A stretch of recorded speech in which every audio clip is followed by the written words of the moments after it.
Andy. How you doing? Hey Paul, good. How about you? I'm doing really well, thanks. We've had 4th of July since we met last. How was yours? Pretty good. Can't complain. We've had some nice weather here. Got to sit out in the boat for a while, get way too sunburnt, but had a good fourth. How about you? Yeah, yeah. Went over, saw some family over in Eastern Washington, and yeah, nice and hot and sunny, but no sunburns, thankfully. So you've made some good progress, it sounds like, on your training process.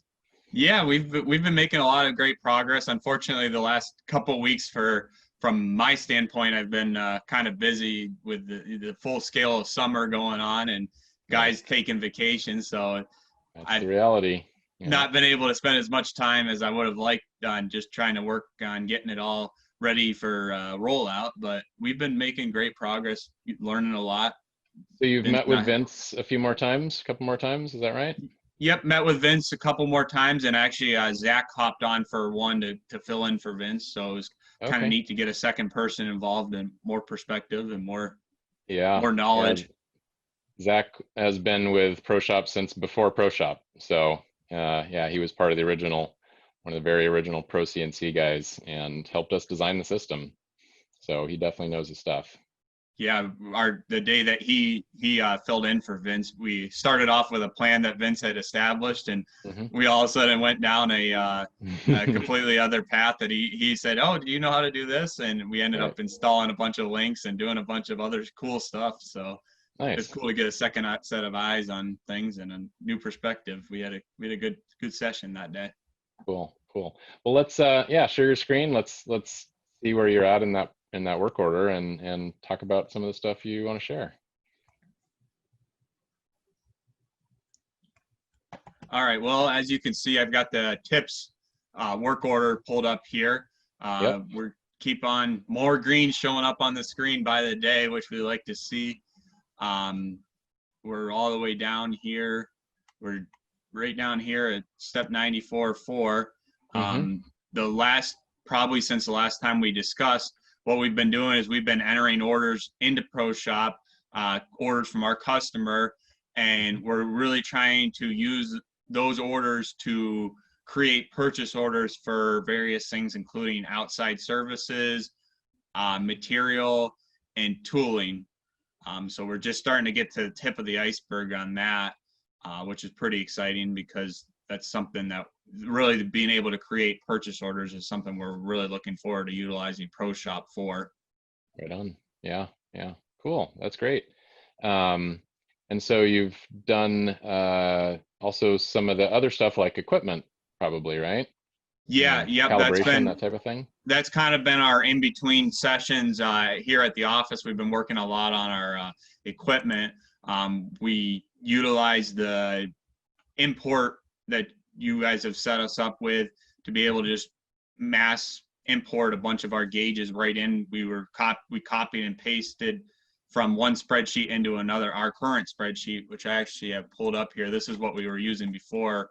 You can see where Oh yeah, we sure. keep track of all of our different gauges in here and when they're calibrated. And we run a filter once a month of what gauges are due for calibration. So we were able to just use a copy and paste and bring from that spreadsheet into the spreadsheet that you guys provided, and then we imported them right into ProShop.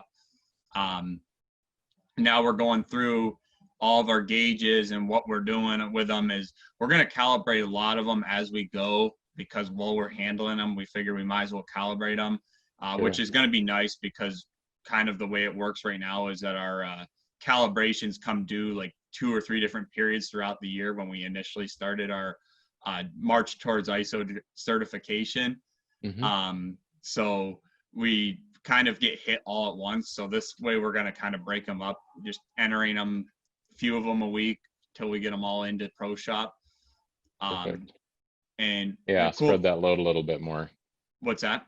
Spread that load a little bit so it's not hitting you with 50 gauges all at once, right? Yeah, absolutely. And unfortunately, some or a good deal of them of our gauges come due January 4th. So not only Okay. do you have end of year inventory, it just everything all is hit at once. So, Sure. and we've kind of this will in the way we're using ProShop, we're going to be able to. It's going to be a lot easier to kind of recognize those upcoming events of needing calibration and try to get ahead of them rather than all of a sudden pull at the first of the month, be like, oh, we have 150 gauges that need calibrated this month. Right. So Yeah. So you can pull some of them a little bit early, get them off and get them on a different schedule. You have an example of one of those you can share? yeah, so as you can see on my screen right now, I've got the equipment's all broken down by different categories. So you've got calipers, thread gauges, mics, and they've each got their or all their category, and you can run queries by each category. So right now, today and this week, we've been focusing on our thread gauges. So I've got one pulled up on the screen here. You can see we actually went in and we're taking pictures of each individual gauge. That way, Yep. if our operators are in a job and they see that they need a certain gauge, they know what they're looking for. I'm in our shop, we really haven't had the luxury of just being able to, oh, we always buy this type of gauge or this type of. So if this is an M12 thread, so you can see that it's something that we probably don't use a ton. Right. So Yeah. if an operator is looking for this gauge, they might not know whether they're looking for a dark blue double-ended gauge. Maybe it's sometimes certain companies are green, some are light Yeah. blue, Sure. and being able to see what they're looking for is really going to be helpful to our operators. So Nice. we're putting pictures in there. Then we also are in here. We will pull up by clicking there, we can see the maintenance history on this, which because we just entered it right now, there's only one action. And on that action, we've actually scanned in our current calibration record. This is the form that we were using in-house previously. We probably will continue to use it for the time being until we're fully operational in ProShop. But you can see right here, we purchased this gauge from OSC, and here's the inspection report we received. We've got a 2-year calibration period, and it was sent out to a local calibration house. And if I scroll down, we actually scanned in the calibration certificate that they sent us. So we've got that right here with the gauge, and it's always right in the computer. Our operators are going to have access to that. It'll be much more accessible for myself and our office team. Perfect. So That's awesome. That's great. And so, yeah, back on that equipment page, obviously some of the stuff you filled in there, right? yeah. And I don't know if Zach or Vince have mentioned this, but if you want to start filling in, like if you wanted to put in serial numbers or brands, or if you go back to that specific page, the T084, that other tab there, yeah. The check description, notes, resources, if you know anything like that, obviously you can just edit the page here and add those details in. But if you wanted to do it in bulk, you can do sort of like a merge CSV import where you take your existing set of data and you just add the fields, add the attributes and information that's not in there today, if you ever wanted to, and do it in bulk again. So you didn't have to do it one at a time. Yeah, So. and they've mentioned that to me, and we've yet to try one of those. I'm a little nervous about it, but Sure. probably Yeah, one of those things that we're Yeah. going to get one ready and then have one of them hop on a video call with us and share the screen and make sure we do it the right way so we don't lose all this hard work that we've put into these gauges. But based on the initial imports that we've done so far, we'll definitely be pretty optimistic that we'll be pretty safe there. But Nice. and well, that's cool. That's and awesome. one of the other cool things that we've learned about with these equipment is that it's so customizable by just going into our preferences here.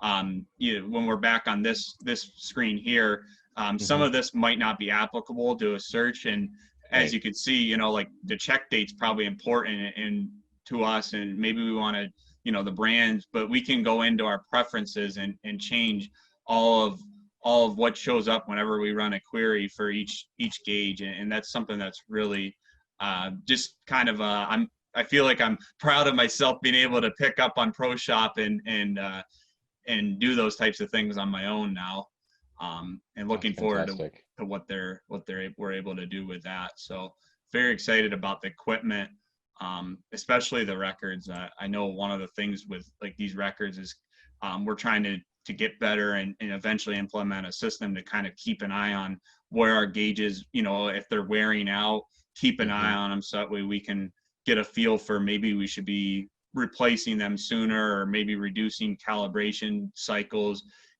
or frequency if it's a gauge is wearing down, and having this right at the click of a mouse, having this information from our calibration vendor is going to be very helpful here. That's very cool. Yeah, another thing that's just come up recently that wasn't really on our radar before, but with the whole COVID thing, and a lot of audits are now going online, where our customers have been starting to get their recertification audits just with using a Zoom call. And obviously you can pull this up and show an auditor way easier than you could thumb through a binder and like hold it to your screen, right? So that's just another thing that feeds right into having it all digital. That just makes it so much simpler. Yeah, and I don't know, we have a September 4th or something as our next ISO audit, and I've not been made aware of as to what the protocol will be for it. Right. But I know in the past we've actually done internal audits throughout the course of the year virtually. And just the amount of time that I typically spend in scanning stuff and sending it, and then FaceTiming. Zoom was not the Hmm. popular household name before Sure.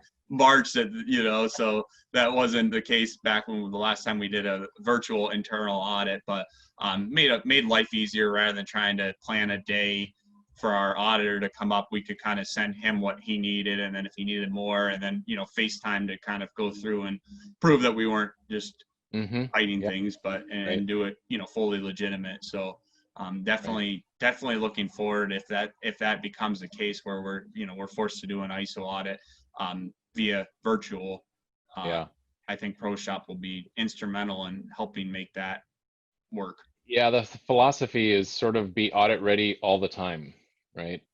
Just with the way you run your company, keeping records linked and clean and doing what you're supposed to do. And if an auditor walked in or called you up tomorrow and said, "Hey, I want to audit this," you could just show them, and you're ready all the time. And there's really not Yeah. much in the way of prep work that's needed.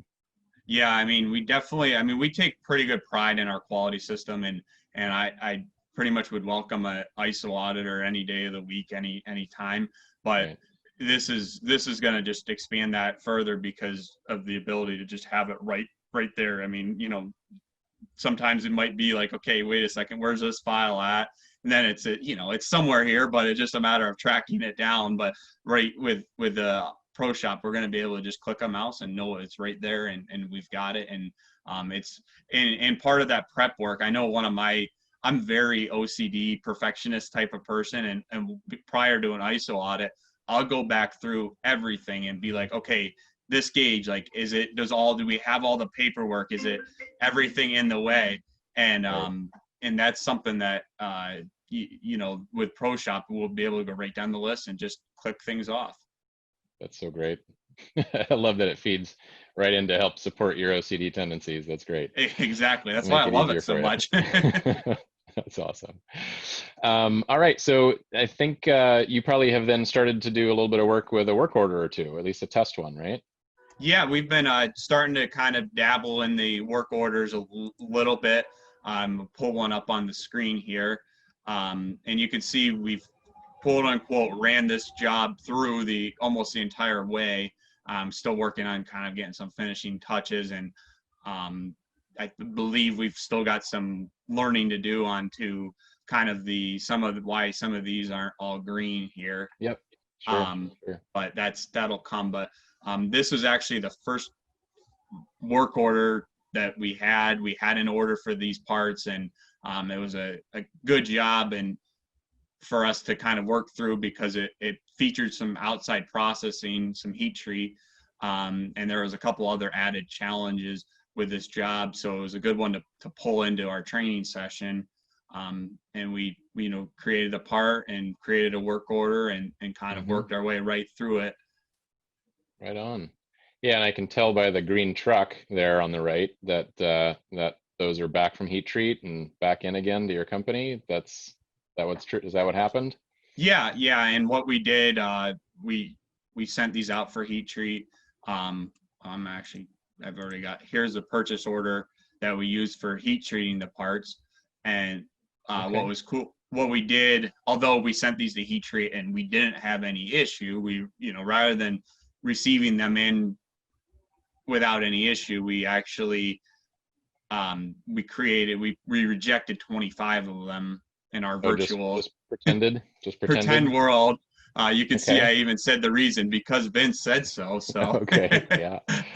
um, but so we actually we had 50 on order. We received in 25, rejected 25, sent them back for rework, and we received those in and settled the matter. Hmm. And we actually opened our first NCR in Pro Shop with these parts. Oh And yeah. we Nice. claimed that there was some dings on the parts, and that's why we sent them back for rework. Okay. Yep. Makes sense. So And that's everything's a linked up there. You see the hyperlinks to the vendor PO, the work yep. order, the customer, the part number. Yeah.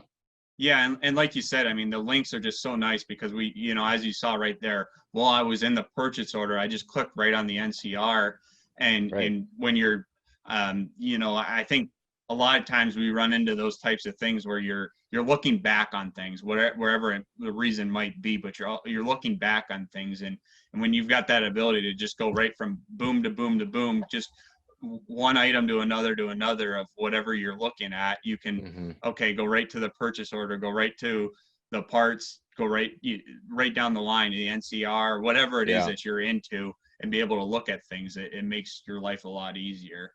Yeah. Um, so that's Yeah, because a definitely lot of times you never know where you're going to need to start looking from. Maybe your customer calls, it's their purchase order number. Maybe it's the work order. Maybe it's the vendor PO. Maybe it's the part number. But yeah, there's so many ways to get at it, and it's all linked. So yeah, yeah. that's great. I've got or I always kind of used to enjoy it, and I think now I'm getting a little older. I don't enjoy it, but customers once in a while, I get one of them will send me. It says go fish, and they're looking for something from some job we did in the past, and I was Right. used to be up for those challenges of Sure. okay, here's where I can track it back and do this and do that, and not up to those challenges as much anymore. So I'm Well, looking now forward to having it's not gonna be a challenge at all. You can be like, all right, what else? Like, here's 10 exactly. seconds later, here's what you asked for. Yeah, and sometimes I think we're really looking forward to that is like certs, whether it be an MTR Hmm. or a just a cert from heat treat, because a lot of our customers don't require those at the time of the shipment, but they do require that we have them on file. And Right. once in a while, you'll run into something where, hey, we've got basically our customer has a customer of their own that's requesting a cert for some portion of their assembly or their product, Yeah. and that's what they're looking for, and being able to have that right at the touch of your fingertips is nice, because I've had times where as organized as we are, it still can be quite a nightmare to find a cert from a part that's 6 years old or something. Yeah, we had a customer, actually, it's in one of our customer videos. They used to have what they called the 5 minute rule. If they couldn't find something in 5 minutes, they probably weren't going to find it. And now they call it the 5 second rule in ProShop. So it's yeah, it's pretty cool. Well, that's is awesome. Any other stuff you want to share about what you've learned in the last couple of weeks?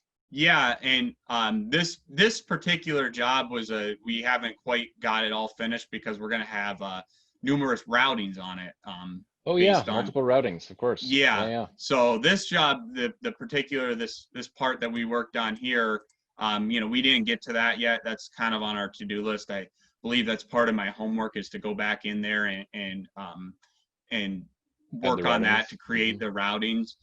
What's cool about this part is a part that we get blanket orders from our customer on, and they send us a blanket order knowing that they want us to run them all at once and then just have them on our shelf for them. And in working with Vince, because we sometimes will leave them on our shelf after heat treat and not grind the OD.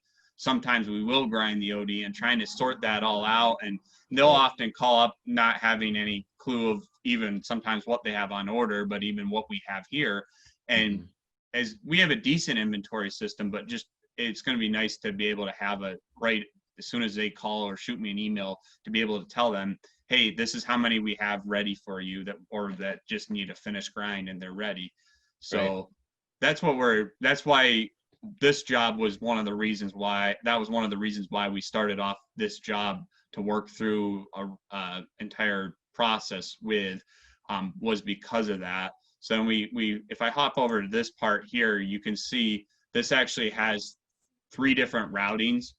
Mm-hmm. Um, and if you look over here, you'll see that we've got, what we actually did is we made an order. We had an order for 250 pieces, but rather than just make a simple order for 250 pieces of in-house to customer, we actually made the order for in-house to inventory. And then we're going Oh, to sure. make then we had a second line of that was pull from inventory, ship to customer. And what that enabled us to do was to practice, okay, you made parts, you put them into inventory. Now your customer orders them, you pull them out of inventory and you ship them to your parts, or to your customer, excuse me.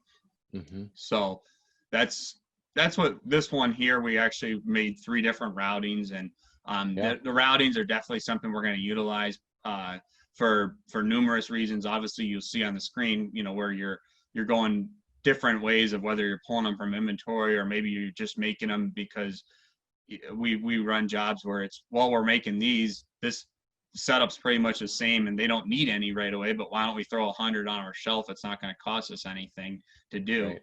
Yep. um, and we also have parts where sometimes we've got newer, fancier equipment that can do the parts complete, but sometimes those are tied up in bottlenecks, so it's just as easy to do it on an older machine. So the different routing options is something we're really looking forward to, and being able to utilize that. And Yeah, what I'm sure Vince and or Zach mentioned this, but if you have a routing with a different operation number, let's say you added an operation 80, which was make it complete on your fanciest high-tech machine, that operation 80 can have its own very specific work instructions, tool lists, maybe even the material is, a slightly smaller diameter you start with because it's so accurate.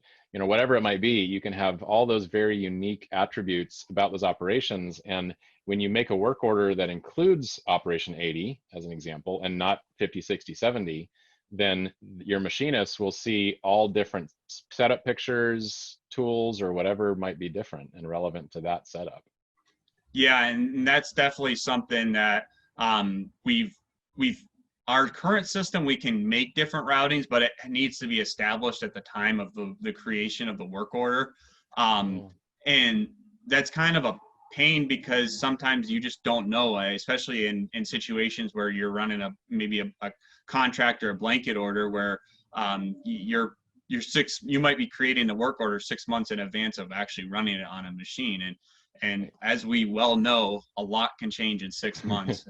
Especially in a job shop. Yeah, Absolutely. exactly. I mean, I've got parts that it's like when we process them, we've gone through the first operation and then changed our mind as to how we're Oh gonna yeah, to absolutely. process them. Yep. So that's definitely something that we're looking forward to being utilized, especially the ability to kind of adapt to change on the fly, because that's one of the areas that at Ripley Machine we really pride ourselves on, is that we can change very quickly. We can, kind Sure. of change plans.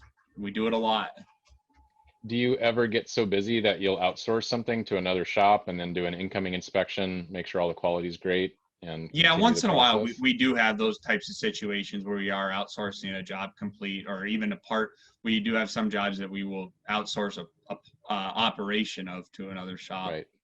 And again, that's something you can do on the fly. You can decide, hey, I got to outsource this. My machine's too busy, or it just went down or something. And yeah, you don't need to know that in advance. You could do that at the spur of the moment and add Operation 85 to outsourced, the slotting, and then just roll that way. So definitely flexible. Yeah, and the nice thing about that too is that with having that routing right in this screen, obviously if we had previously had an outside source process the machining of a certain operation or in the entire job, Hmm. we'd have it showing up on the screen right away. So it's easier to kind of trigger that memory right then and there rather than having Oh, it sure. be like Oh yeah, that's right. We had this shop run them before, and as a job shop, we know just as well as the next. That initial getting it all figured out, getting the programs made.